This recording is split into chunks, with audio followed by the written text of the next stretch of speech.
yang dahsyat. Dan sekarang India cari gara-gara, padahal India itu dekat dengan Afghan. Biar ngerasa dia seberapa sih kemampuan, sedangkan Amerika saja keok.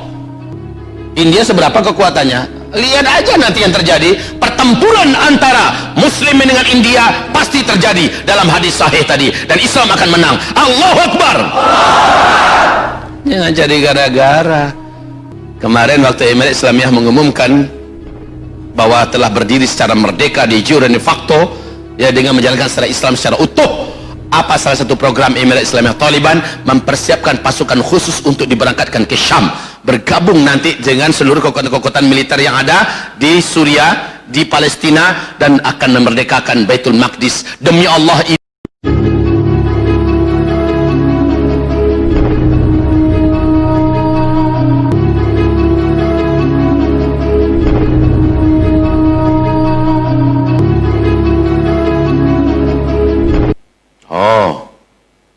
Ya, ini saya setuju. Ustadz, mohon motivasi jamaah untuk berimpak ke program Lazismu. Ya, saya setuju. Nanti saya motivasi. Lazismu ini lembaga amil zakat, infak, sadaqah Muhammadiyah yang ada di sini. Lazismu termasuk lembaga amanah yang qualified, yang transparan, yang dapat dipercaya, dan ini sebagai salah satu penyaluran jama'i daripada umat yang ada di Sumatera Selatan, Sumatera Utara ini. Salurkan ke sana, nilai pahala yang kita dapatkan nilai jamaah, Pak. Dibandingkan Bapak salurkan sendiri, nilai yang Bapak dapat sama dengan sholat Pak sendirian, Bapak menyalurkannya, dapat pahalanya sendirian. Tapi ketika berjamaah, sholatnya dapat nilainya nilai jamaah. Demikian juga berinfak, berwakaf, dan sedekah. Jadi tempatnya di masjid ini sudah ada lokasinya, kantornya juga sudah ada, tinggal datangi, maka sudah bisa kita menyalurkan infak, wakaf, sedekah kita. Demikian ya, berarti titipan ini sudah tersalurkan? Sudah saya sampaikan? Oke, sekarang sampai di mana kita tadi? Taliban. Antum bangga nggak dengar Taliban ini? Bangga tidak? Tidak ada satupun negara di bumi ini yang berani mengatakan Taliban itu teroris sekarang. Nggak ada lagi yang berani. Kenapa? Bapak yang menuduh teroris itu, yang paling merasa jumawa, sudah keok oleh Emirat Islamiyah Taliban. Keok sejati, Pak. Memang bertarung habis mereka, keok. Dikeroyok rame-rame juga kalah semuanya. Dan sekarang mereka mundur. Sekarang Emirat Islamiyah Taliban mempersiapkan pertempuran yang dahsyat. Dan sekarang India cari gara-gara, padahal India itu dekat dengan Afghan. Biar ngerasa dia seberapa sih kemampuan, sedangkan Amerika saja keok. India seberapa kekuatannya? Lihat aja nanti yang terjadi, pertempuran antara muslimin dengan India pasti terjadi dalam hadis sahih tadi, dan Islam akan menang. Allahu Akbar. Jangan jadi gara-gara. Kemarin waktu Emirat Islamiyah mengumumkan bahwa telah berdiri secara merdeka di jure de facto, ya, dengan menjalankan secara Islam secara utuh. Apa salah satu program Emirat Islamiyah Taliban? Mempersiapkan pasukan khusus untuk diberangkatkan ke Syam, bergabung nanti dengan seluruh kekuatan-kekuatan militer yang ada di Suriah, di Palestina, dan akan memerdekakan Baitul Maqdis. Demi Allah inilah yang akan terjadi nanti. Saya bersumpah dan bersaksi di depan Allah dengan hadis yang sahih ini, Baitul Maqdis tak lama lagi akan Allah merdekakan di tangan orang-orang terbaik di muka bumi ini. Takbir.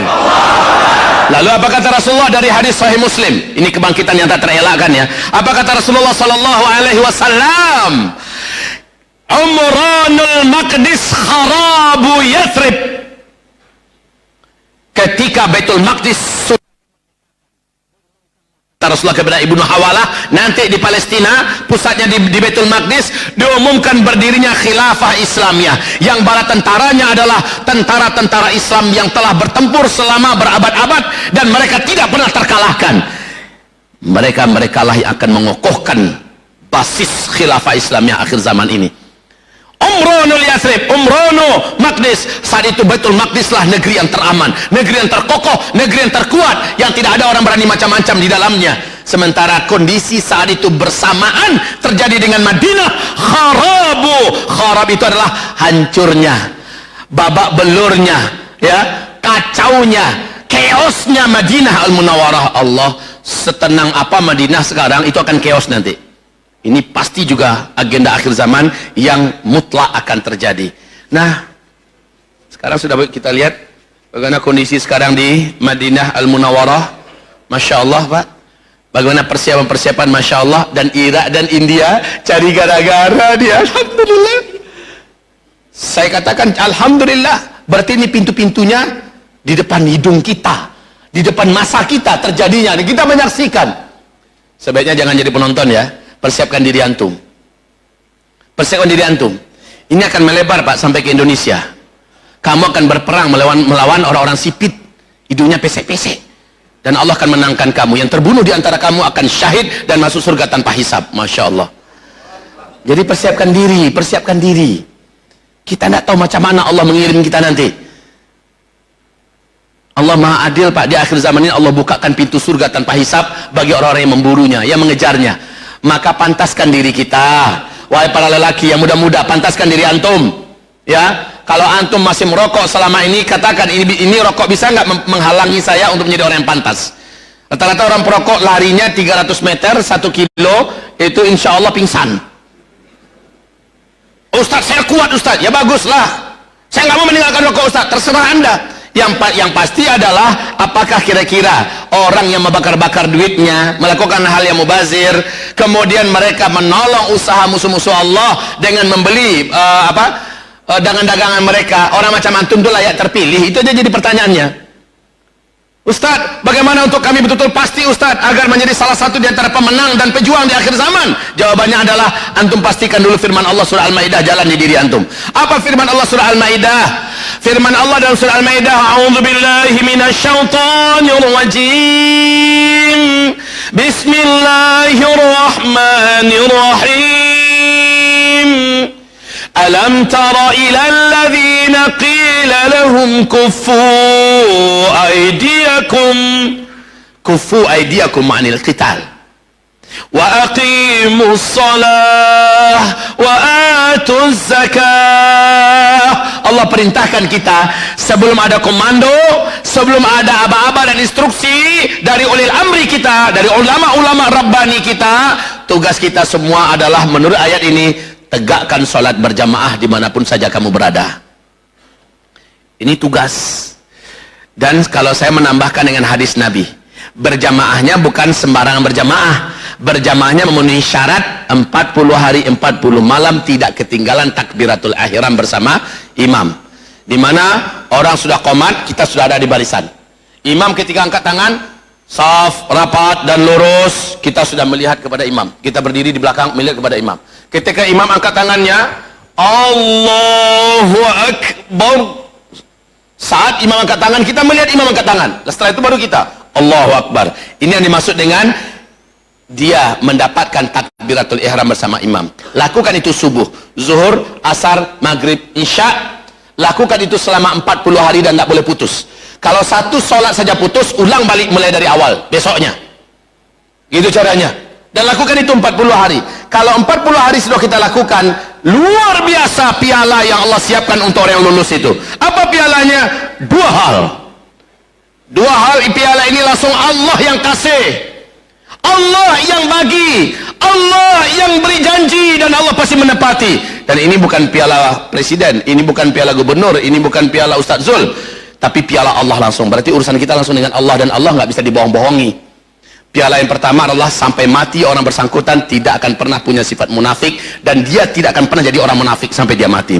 Di akhirat dia tidak akan pernah merasakan neraka walau satu detik. Dia akan dimasukkan ke dalam surga. Luar biasa ini piala. Berlombalah anda wahai para lelaki. Sholat 40 hari 40 malam. Setelah itu Ustaz, bagaimana kalau kami meninggalkan sholat terlambat-lambat dan masbuk? Takkan pernah terjadi. Kenapa demikian? Ngaji aja orang di masjid, dada anda sudah bergetar itu. Anda sudah rindu untuk mengejar masjid. Itu buah daripada perjuangan lulus 40 hari 40 malam itu. Maka ini tugas kita semua. Siapapun kita, kejar berjamaah ke masjid. Subuh, zuhur, asar, maghrib, isya, kejar berjamaah di masjid. Ngaji orang, kita udah tinggalkan aktivitas kita. Orang azan, kita udah di masjid, kita sempat tahiyatul masjid, kita sempat sholat sunat qabliyah, dan nanti kita bersama dengan imam, lalu kita sempat zikir yang sempurna, lalu berdoa, lalu sholat sunat ba'diyah. Lakukan itu selama 40 hari. Bapak dan kita semua akan dipantaskan oleh Allah menjadi pejuang-pejuang yang sukses di akhir zaman ini. Dan nanti setelah itu Bapak akan merasakan ringan untuk tahajud, ringan untuk duha, ringan untuk melaksanakan ibadah-ibadah lainnya. Lalu berikutnya, wa'atuz zakah. Orang-orang yang sudah memiliki kapasitas berzakat, keluarkan zakatnya. Yang belum memiliki kapasitas untuk berzakat, keluarkan infak sedekahnya. Jadi di samping sholat, rajinlah bersedekah.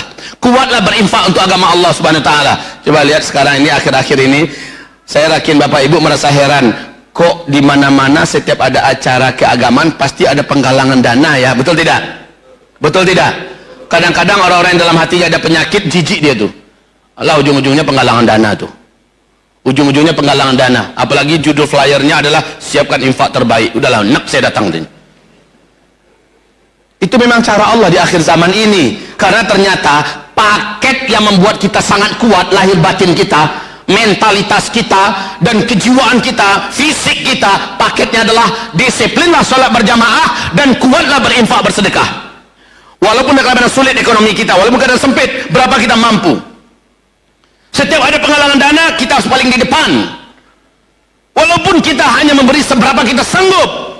Kalau orang kaya hanya sanggup memberi 10 sak semen, menurut Allah itu sudah pilih itu. Sudah bakhil. Tapi orang miskin, dia tak sanggup 10 sak semen. Dia hanya sanggup setengah sak semen. Itu pun menurut Allah sudah sangat besar nilainya. Rutinkan terus. Ada penggalangan dana untuk Palestina, terjun. Ada penggalangan dana untuk Rohingya, ikut. Ada penggalangan dana untuk bencana Ambon, ikut. Ada penggalangan dana untuk pembangunan masjid, untuk pembangunan pesantren, untuk mengirim dai-dai ke pelosok. Ada penggalangan dana untuk yatim piatu, ada penggalangan dana untuk dan segala macamnya. Ikut. Jangan sampai nama kita tidak tertulis di situ. Jadi dua ini bersamaan ya. Salat berjamaah 5 waktu di masjid dan kuat berinfak, bersedekah, berwakaf. Lakukan itu, Pak. Ini penguat jiwa di akhir zaman. Ini pelindung dan pembenteng kita yang paling sempurna. Datang pun ke medan ini, semoga Allah lindungi kita. Virus corona menyebar di mana-mana. Bapak Ibu, insya Allah dalam garansi Allah. Dalam garansi Allah. Antara solat kepada solat dikerjakan dengan benar dan tepat. Apalagi solatnya awal waktu bersama dengan imam, tak ketinggalan takbiratul ihram. Sehebat apapun virus corona, Bapak dijaga oleh Allah Subhanahu Wa Taala. Ustaz, kami yang ibu-ibu bagaimana Ustaz? Kami kan tidak wajib berjamaah ke masjid. Lalu bagaimana kami Ustaz? Jawaban untuk ibu-ibu, satu, betul, ibu solatnya di rumah lebih utama daripada ke masjid. Tapi kalau ibu pergi genjar ke masjid nggak apa-apa. Bagi ibu, ganti solat berjamaah di masjid adalah on time di rumah. Apa namanya, Bu? On time di rumah. Ulangi. On time. Tepat waktu, itu maksudnya. Hayya 'alas shalah. Kumandang azan di masjid, ibu sudah di atas sajadah, Bu.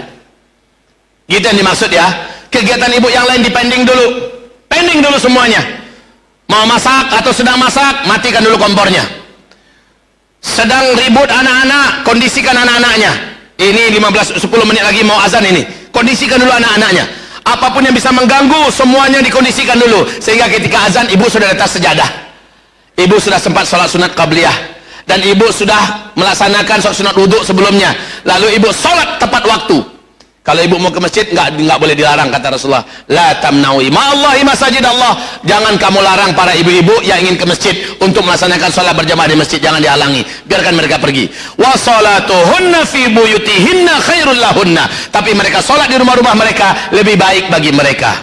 Oke? Ini amalan kita. Masya Allah, Pak. Tertarik tidak Bapak Ibu? Tidak pernah jadi munafik sampai mati. Tertarik tidak? Tapi ini urusannya kejujurannya dengan Allah lah ya. Kalau merasa kita, ya Allah